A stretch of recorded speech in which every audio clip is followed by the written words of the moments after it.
Volume balances are a bit commonplace for us. We stare at volume profile all day in 1100 different ways as it is, but we can take this one step further.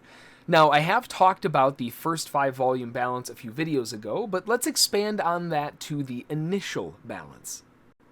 Hey there, John Henry here, Slingshot Futures Trading Group, SSFTG. Today, I wanted to expand on the topic that I've touched on a few times and we've talked about in the live trade room, and it's something that has kind of popped up in the past, but we haven't really dug into very much, which is the initial balance.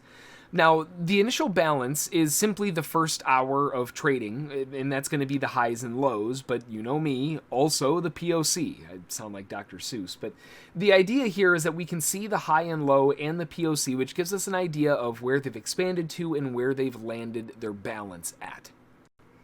Now, first off, on the chart here, it's important to note that when I say the first hour, it's after the open. So I'm looking at the S&P on this 5-minute chart on the left side, and that starts at 9:30, and that's Eastern time. So from 9:30 to 10:30, that's going to be the initial balance point. And if we put a marker on 10:30 to make it a little bit easier, that way we've got it set. So, as far as the initial balance point goes, that's going to be the zone of interest. The high and low of that then would be up at the top right there, and the low that it made down within that first hour. Now, I know that it did go a little bit further than that, but that part doesn't matter. It's just the first initial balance point. And once we have that area, we also want to surround that zone with a volume profile so we can gauge where they finally landed their balance. And again, we want to take it for the entirety of that first hour, so we do have to take it over a couple extra candles to the 10:30 close, and that should give us the one that we need. So as far as the volume profile is concerned, the POC on that first area landed right there, and that's going to be our major zone of interest. Let's make it dash dot just so that we know it's a little bit different. Now, as far as other zones, let me get rid of the global drawing objects so we can see a little bit better here. Get that off. There we go. So this gives us our initial balance, high, low, and the POC. Those are my major points of interest that I like keeping an eye on, and basically any time scale, but the initial balance is kind of that special bracket. After a market opens up at 9:30, it goes bonkers for like 15 minutes. That's when all of the at the open orders are hitting. That's when everybody's getting themselves positioned for the day, or depositioned if they've been trapped for the last few. Whatever they're doing, it's usually within the first 15 minutes that everything is taking place. After we've gotten that first 30 minutes, 45 minutes going on to an hour, that initial balance, it's given the market time to, well, as the name implies, find its balance. It gives the market an idea of where it's going to sit. In the majority of the time, it's not going to break out of that initial balance by much, if at all. And you'll notice that if we take this further beyond the day, even though it was a full-blown reversal, it really didn't go much above that zone. But what's important here is the balance point that's created within the high and low. Yes, we have a high and low that obviously acted as a very nice zone of support and resistance, and were launching pads for some pretty sizable moves. But that said, if we look at where the POC landed, where did it land within all of this? It landed way down here. Now, again, I don't believe in coincidences when it comes to the market, and there's a reason why the POC landed there more than anywhere else. So we want to categorize what's going on based off of that information. So knowing that we have a POC there, we can see that the initial balance point is down at this low. And if we factor in that whole balance point all the way up to the first POC, we can see that they did cycle above it. They've gotten some targets. But we want to take this a little bit further. The market drove a little bit underneath it before cycling back up once again. And after it rotated higher, we want to see, is it showing supportive nature, resistant nature off of these areas? It basically, is it proving to us that something's going on? Are there buyers and sellers here? If these were buyers who were aggressively accumulating, including accumulating underneath the low below that initial balance, are we seeing profit taking? And if we're seeing profit taking, when it goes through it, are we seeing support? Well, we are seeing support, a little bit of support. When it finally breaks back down, where does it bounce off of? The scalp targets, the one-to-one targets, because everybody realizes, wait a minute, this might go a little bit further. I don't want to give up my profit.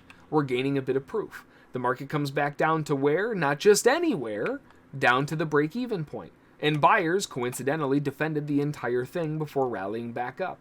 As the market rolls back to the upside, when it goes screaming back up, where does it find resistance on the first couple wicks? Right off the scalper's target. Where did it find it before that? Same spot. When it goes up through the highs, where does the market find support off of for the next launch?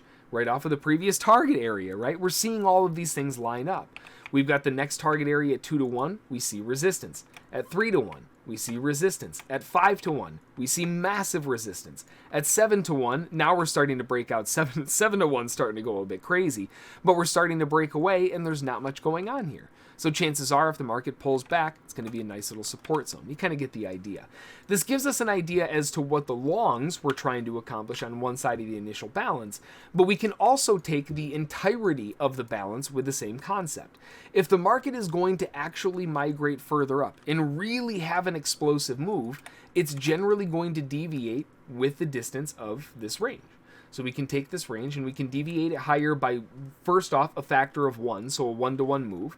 But then we can also take this at a distance of 50%. I'm just going to kind of eyeball it here, but right around there. Yeah, eyeballing it's going to drive me crazy. Hang on. We'll do the... Hey, that was actually pretty close. We'll do it right there. That'll be good. Don't delete the candles. I need those. I always have the hardest time finding the drawing object, but I hate it when it's on there. There we go. So we've got the half distance as well.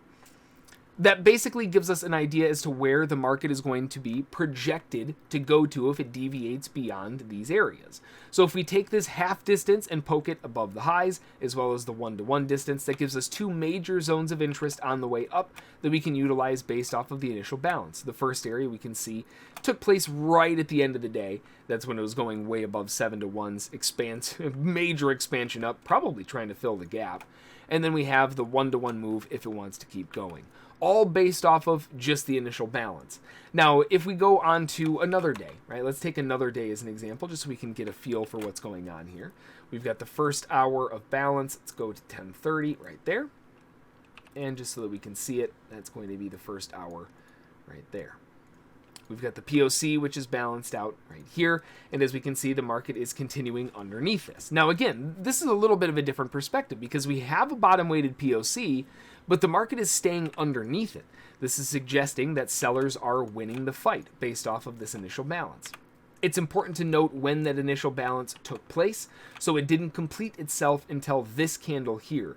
The following resistance would suggest what was going on, but that doesn't give you a whole lot of time. Sometimes it's nice and gives you a ton of time. Sometimes it's not very nice, doesn't give you a whole lot of time to respond, but again, we still want to approach it the same way. On the way down, do we see suggestions that the market is responding to these areas?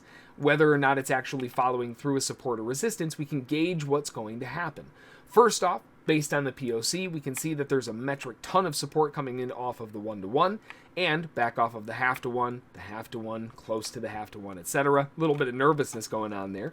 It's fairly obvious what's going on here. The sellers tried getting their rotation down. They overexerted themselves, and they found a little bit of a balance point off the 1-to-1 and cycled back towards the end of the day. Chances are, if we take this entire range and we look at the first hour's range from top to bottom within that distance, that's going to be within, well, it's this whole thing actually. We can take this whole distance, deviate it lower. That was basically the low on the entire move and a relatively obvious point of interest for the market to kind of give us a continuation. If we want to follow that through the same mentality, although they did obviously go through, way through the 50%, if we take that same idea just so that we can keep it going, we see that that also lines up very, very nicely with some great support that ended off the day. So huge area based on the initial balance and something that I think is very important to keep an eye on. All right, well, that's going to do it for this one. I hope you found this useful and maybe something that you can add to your trading tool belt. If you're looking for a way to build a solid game plan every morning, make sure to check out the join button below the stream. It gets you in our morning VIP stream for YouTube members during the morning prep, and that gets you in when we're building our game plan for the day, so you kind of know what's going on and what we're expecting for the rest of the day during our morning session. If you have any questions, feel free to shoot me an email, jhb@ssftg.com, or you can swing by our live room every trading day at 1300 Eastern here on YouTube. Have a fantastic rest of your day, and I look forward to seeing you in the room. Thanks. Bye.